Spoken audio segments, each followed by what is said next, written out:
एकाची शिक्षा सुरू आहे तर एकाची परीक्षा. काही वेळा माणूस यशस्वी होतो तर काही वेळा अयशस्वी.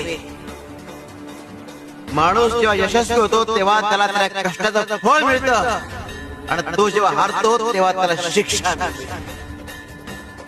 शिक्षा नेहमी शाप नसते तर ती एक सुधारण्याची संधी असते. शिव शंकर शंभो.